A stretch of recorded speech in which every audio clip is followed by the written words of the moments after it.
Hello बच्चों, let's read the question here. Question says indicate the flow of energy in an ecosystem. Why is it unidirectional? Justify.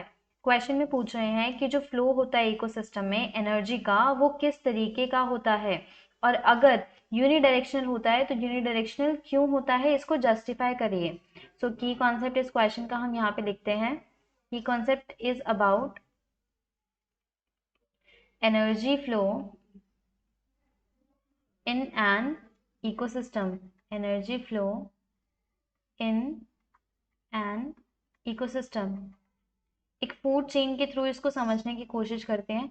अब food chain में जो सबसे पहले energy आती है वो कहाँ से आती है? जो हमारा अल्टीमेट सोर्स होता है एनर्जी का, that is always sun.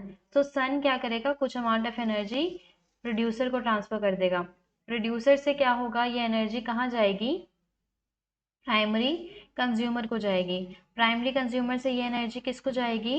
Further secondary consumer को जाएगी. एंड सेकेंडरी कंज्यूमर से फर्दर कहाँ जाएगी? ये टर्शरी कंज्यूमर को एनर्जी हमारी ट्रांसफर हो जाएगी.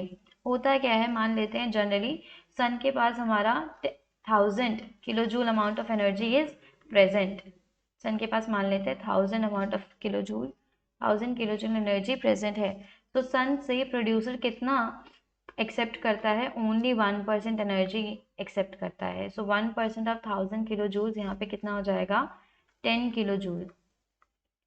10 किलो जूल से अब ये जो हमारी एनर्जी है फूड चेन के अंदर एंटर कर चुकी है. सो अब ये फ्लो जो एनर्जी का होगा वो 10% फ्लो ऑफ एनर्जी के रूल को यहाँ पे फॉलो करने वाला है. सो 10 किलो जूल का यहाँ पे हमें कितना देखने को मिलेगा?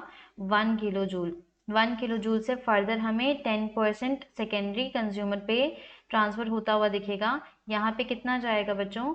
It will here be 0.1 kilo joule. Next कितना जाएगा इसका? 10% जाएगा फिर से, और 10% कितना होता है?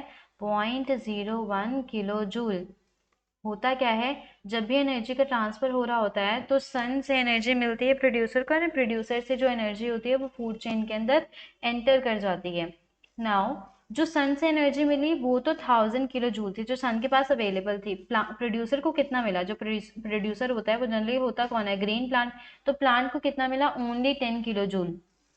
10 किलो जूल से भी कितना आगे जा रहा है? सिर्फ 10% जा रहा है. सो फर्स्ट रीजन तो ये हो जाएगा कि जो अमाउंट ऑफ एनर्जी ट्रांसफर होता है किसी भी फूड चेन के अंदर वो हर ट्रॉफिक लेवल पे कम होता चला जाता है. So amount of energy decreases.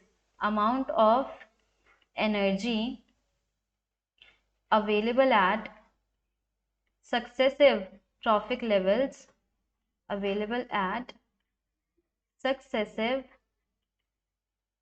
trophic levels is very low. बहुत कम अमाउंट ऑफ एनर्जी ही जाता है. सो पहला रीजन ये हो गया कि यहाँ पे एनर्जी का अमाउंट जो है वो बहुत कम है, जिसकी वजह से अब ये फर्दर किसी को एनर्जी अगर ट्रांसफर करना चाहे, मान लेते हैं अपने पिछले वाले ट्रॉफिक लेवल को एनर्जी ट्रांसफर करना चाहे, तो पहली बात तो ये जो टर्शरी कंज्यूमर होगा और जो सेकेंडरी कंज्यूमर होगा इन दोनों की फीडिंग हैबिटेट्स अलग अलग होती हैं. तो पहली बात ये कि टर्शरी कंज्यूमर सेकेंडरी कंज्यूमर को हमारा एनर्जी ट्रांसफर ही नहीं कर पाएगा.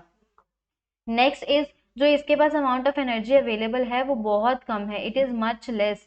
तो लेस होने की वजह से ये किसी आगे अपने ट्रॉफिक लेवल में या फिर पीछे जा करके किसी को भी एनर्जी ट्रांसफर नहीं कर सकता. इसीलिए ऐसा देखने को मिलता है कि जनरली हमारे जो ट्रॉफिक लेवल्स होते हैं वो या तो T4 तक देखने को मिलेंगे या फिर T5 तक देखने को मिलेंगे. इससे ज़्यादा नहीं होते क्योंकि एनर्जी ही नहीं बचती एंड में ट्रॉफिक लेवल्स के पास में. तो वो आगे एनर्जी किसको ट्रांसफर करेंगे? आगे एनर्जी ट्रांसफर नहीं कर पाते. So amount of energy available successive trophic levels पे वो कितना हो गया? बहुत कम हो गया. और क्या हो गया कि जब सन से एनर्जी आती है किसी भी फूड चेन के अंदर तो फूड चेन से वापस एनर्जी सन को भी नहीं जा सकती, वापस बैक फ्लो नहीं हो सकता.